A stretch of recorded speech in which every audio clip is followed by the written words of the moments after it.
Bonjour, on va voir aujourd'hui dans cette vidéo la réflexion. Une des propriétés importantes de la lumière, c'est qu'elle peut être réfléchie par des surfaces souvent planes. Elle peut être aussi réfléchie par des surfaces irrégulières. Alors on a deux types de réflexion, ce qu'on appelle la réflexion diffuse. Donc cette réflexion se produit lorsque la surface est irrégulière. Comme vous voyez ici, la surface n'est pas plane.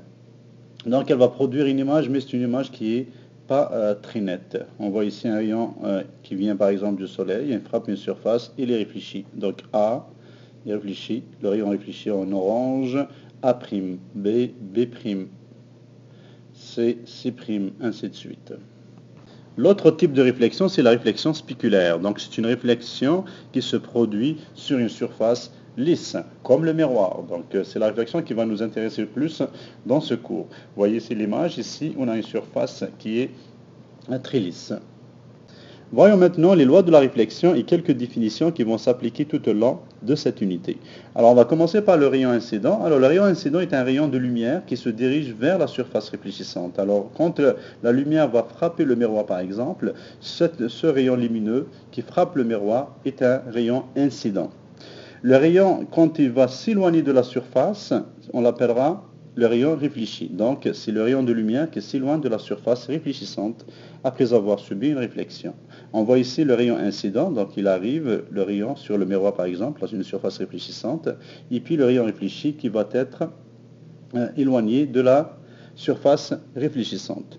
La normale, c'est une droite que vous voyez perpendiculaire à la surface. Vous la voyez bien, c'est une droite perpendiculaire à la surface. Elle est située entre le point, ou bien le point d'impact du rayon incident et le point de réflexion, ça veut dire le point du rayon réfléchi, exactement entre les deux. Donc on va prendre surtout le point d'impact du rayon incident, on fait la normale, ensuite on dessine le rayon réfléchi. Vous allez voir qu'il y a des lois à respecter. Donc on va voir d'ailleurs la première et la deuxième loi de la réflexion. Alors la première loi de la réflexion, que vous voyez ici, les rayons incidents, la normale à la surface réfléchissante et le rayon réfléchi se trouvent tous trois dans le même plan. Alors on voit ici, ils sont tous sur le même plan. On ne peut pas les trouver à l'extérieur, donc ils sont tous sur le même plan. Ça c'est pour faire les dessins, c'est important. Donc on fait un rayon incident, ensuite un rayon réfléchi, mais avant ça, il faut qu'il y ait une normale perpendiculaire à la surface réfléchissante. La deuxième loi de la réflexion est extrêmement importante, elle nous permet de dessiner justement le rayon incident et le rayon réfléchi. Alors la loi dit que l'angle d'incidence doit être θi, l'angle d'incidence doit être égal à l'angle de réflexion. Θ, c'est un symbole pour un angle, ça peut être 30, 40, 50, ainsi de suite, degrés. Donc, l'angle d'incidence doit être égal à l'angle de réflexion. Alors, à partir de là, on peut faire un diagramme de rayon de la réflexion. Alors ici, qu'est-ce qu'on va faire? On va prendre le rayon incident, on va le dessiner, et on va dessiner une normale. La normale, c'est là, vous voyez ici la ligne imaginaire qui est perpendiculaire sur la surface. Donc, pour déterminer l'angle, vous prenez un rapporteur. Par exemple, ils diront que l'angle d'incidence est 30 degrés. Donc, je prends un rapporteur et je mesure l'angle entre la normale et le rayon incident. Et ça vous donnera votre angle. Alors, très important, l'angle est toujours entre la normale et les rayons, soit réfléchi ou bien incident. On ne parle pas cet angle, pas l'angle entre le rayon incident par exemple et la surface. Pas cet angle-là, c'est toujours entre la normale et le rayon. C'est extrêmement important. Alors pour le rayon réfléchi, on sait que les deux angles sont égaux, donc on va prendre par exemple 30 degrés, c'est incident, le réfléchi doit être aussi 30 degrés. Donc on prend et on dessine le rayon réfléchi. De toute façon, on va voir des exemples comment dessiner justement un diagramme. Alors voyons maintenant comment trouver les images dans les miroirs plans. Avant ça, on va devoir définir un objet et l'image. Alors l'objet, c'est la chose placée devant un miroir. Alors exemple ici, on a un bleuet qui est devant un miroir. Alors ici on a un miroir et vous avez un objet. Donc l'objet est devant le miroir, par contre l'image est derrière le miroir. Comment justement trouver cette image? Alors pour cela, on va utiliser les rayons réfléchis et les rayons incidents.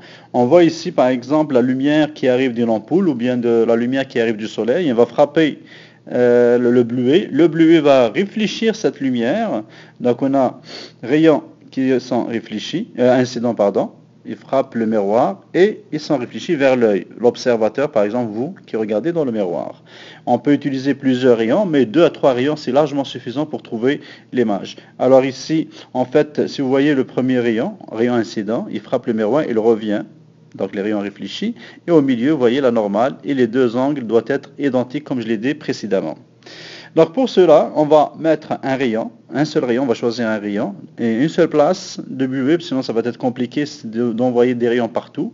Donc on va prendre par exemple le haut du bleuet ou de l'objet. Généralement ce qu'on fait, on prend toujours le haut de l'objet. Donc ici on prend le bleuet, ici un rayon, il frappe le miroir. Et il est réfléchi ensuite. Donc vous avez un rayon réfléchi vers l'œil. La même chose avec un deuxième rayon que vous voyez. Donc le rayon incident, il frappe le miroir et ensuite il est réfléchi. Maintenant, le prolongement de ces rayons réfléchis qui arrivent à l'œil, juste les deux rayons qui arrivent à l'œil parce que c'est eux qui nous permettent de voir l'objet sur le miroir et voir l'image derrière. Alors ici, on va prolonger les rayons réfléchis. Faites attention, on prolonge toujours les rayons réfléchis pour trouver une image. Donc ici, c'est un prolongement de rayons réfléchis. Et ça nous donne une image. Donc cette image, on dit en science que c'est une image qui n'est pas réelle, elle est virtuelle. Elle n'existe pas dans la réalité parce que tout simplement, on ne peut pas la projeter sur un écran. Donc elle n'est pas réelle, elle est virtuelle. Donc on voit une image, mais bien sûr, elle n'est pas vraiment, qui n'existe pas vraiment. On voit ici aussi des rayons, autres rayons, mais bien sûr ces rayons, on ne peut pas voir parce que ces rayons ne vont pas. Regarder un rayon incident, et ensuite un rayon réfléchi, mais il est en dehors du champ de vision de la personne, donc ça ne va pas permettre de voir avec ces rayons. Donc voir un autre rayon qui est incident, réfléchi, il est en dehors du champ, donc ceux que j'ai montrés, c'est ceux qui sont dans le champ de vision de la personne. Donc rappelez-vous, vous avez un rayon incident, ensuite réfléchi, un rayon incident, ensuite réfléchi, et les rayons réfléchis qui se prolongent dans l'image, donnent l'image. Alors, comme on vient de voir, l'image qui a été formée par le miroir, le bleuet, l'image du bleuet est une image qui est virtuelle et qui est située derrière le miroir à une distance égale à la distance entre le miroir et l'objet. Ça, c'est extrêmement important. Alors, dans les miroirs plans, l'image qui est formée, elle a la même distance par rapport au miroir que l'objet par rapport au miroir. Cette image est inversée, donc de gauche vers la droite, mais pas renversée, elle n'est pas au bas. Quand vous regardez dans le miroir le matin, donc votre droite c'est votre gauche dans le miroir, donc elle est inversée, ou bien votre gauche c'est votre droite, c'est la même chose, mais elle n'est pas renversée, vous n'avez pas la tête vers le bas et les pieds vers le haut, mais heureusement, donc on a toujours le haut vers le bas. Donc là l'image est inversée mais pas renversée. Donc une image virtuelle, comme je l'ai dit tout à l'heure, c'est quand elle est formée à l'intersection de prolongement des rayons réfléchis. Comme on l'avait avec le bleuet, j'ai prolongé les rayons réfléchis pour trouver mon image. Donc l'intersection entre les deux rayons réfléchis qui sont prolongés donne votre image. Donc c'est un prolongement de rayons qui va donner toujours une image virtuelle. Par contre, une image réelle, elle est formée à l'intersection des rayons réfléchis eux-mêmes. Ça veut dire qu'il n'y a pas eu de prolongement. Quand l'intersection des rayons réfléchis se fait, il y a formation de l'image. Donc, on appelle ça une image qui est réelle. On va voir avec des exemples après. Donc, dans les prochains cours, l'image réelle peut être projetée sur un écran, alors que l'image virtuelle ne peut pas être projetée sur un écran. Alors, en classe, on va voir une démonstration justement pour voir c'est quoi projeter une image sur un écran et ne pas projeter une image sur un écran. Donc, l'image réelle ou l'image réelle, oui, c'est une image qu'on peut projeter sur un écran, alors que l'image virtuelle, on ne peut pas la projeter sur un écran. Aussi, d'autres caractéristiques importantes, l'image produite par un miroir plan est de même grandeur que l'objet. Alors l'image, vous voyez ici l'objet, hauteur de l'objet, vous avez son image. L'hauteur de l'objet, HO, est égale à HI, donc à la hauteur de l'image. L'hauteur de l'image doit être égale toujours à la hauteur de l'objet. Et la distance entre l'objet et le miroir, DO, doit être égale à la distance entre l'image et le miroir.